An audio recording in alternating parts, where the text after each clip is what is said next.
আসসালামু আলাইকুম, চলে আসলাম আজকে আবার একটি নতুন ভিডিও নিয়ে। তো অনেকেই জিজ্ঞাসা করে থাকেন, যে কমেন্ট করেন যে কুয়েতে মাদ্রাসার কাম কীরকম।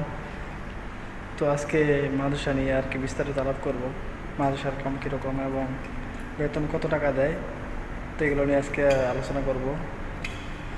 তো মাদ্রাসার কাম বলতে মোটামুটি ভালোই আর কি ক্লিন কাজ। মাদ্রাসার কাম হচ্ছে ক্লিন কাজ, এগুলোর মধ্যে আর কি ক্লিন কাজ করতে হয়। এই যে আমার মাদ্রাসাগুলো দেখতেছেন, এটা হলো আর কি মাদ্রাসা। এগুলোর মধ্যে আমরা প্রতিদিন ক্লিন কাজ করি। তো এখানে বেতন দেয় আপনার 60 টাকা। এক এক মাদ্রাসা আর কি এক এক রকমের বেতন। তো এই আমরা এই মাদ্রাসায় কাজ করি, 4 ঘন্টা কাজ করি, আমাদেরকে 60 টাকা দেয়। তো এগুলার বিভিন্ন ধরনের আর কি কোম্পানি আছে, এগুলো আর কি কন্ট্যাক্ট নিয়ে থাকি। তো এটা আমাদের আর কি কোম্পানি কন্ট্যাক্ট নিচ্ছে, এটা জিএম কোম্পানির কন্ট্যাক্ট। তো এখানে আমাদের আর কি 60 টাকা বেতন দেয়।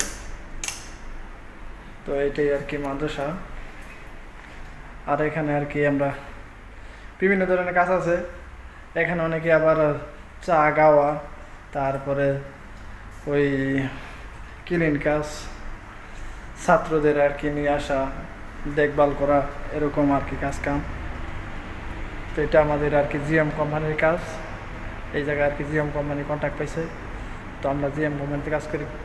বেতন দেয় 60 টাকা, এবং কোম্পানি থাকা আর কি কোম্পানির, খাওয়া নিজের। তো আপনারা যদি চান, তো এই ধরনের কোম্পানি এটার মধ্যে আর কি জিএম কোম্পানি কন্ট্যাক্ট দিছে। এখানে আর কি 4 ঘন্টা কাজ করায়, 4 ঘন্টা কাজ করে আমাদের আর কি 60 টাকা দেয়। তো ধরেন 8 ঘন্টা কাজ করলে এখানে 75 টাকা দিতে, আমরা 4 ঘন্টা করি, তার জন্য 60 টাকা পাই। তো যারা আর কি বাংলাদেশ থেকে মাদ্রাসার কাজে আসতে চাইছেন, তো তারা আসতে পারেন। মাদ্রাসার কাম ভালোই। মাদ্রাসা, তারপরে মসজিদ ক্লিনার, এগুলো কাজে যারা আসতে চান তারা আসতে পারেন। তো অনেক ধরনের কোম্পানি আছে। তো GM company, Abdul Hamid company, national company, এইগুলোর মধ্যে আর কি ক্লিন কাজের কাজ করায়। তো আপনারা যারা আসতে চান তারা আসতে পারেন। তো আজকের ভিডিওটি এই তুই, যারা আসবেন তারা অবশ্যই আর কি যাই না শুনে তারপর আসবেন, কোন কোম্পানি আসলে ভালো হইব, কোন কোম্পানিতে বেতন ঠিক মতো দেয়। তো এইটাই।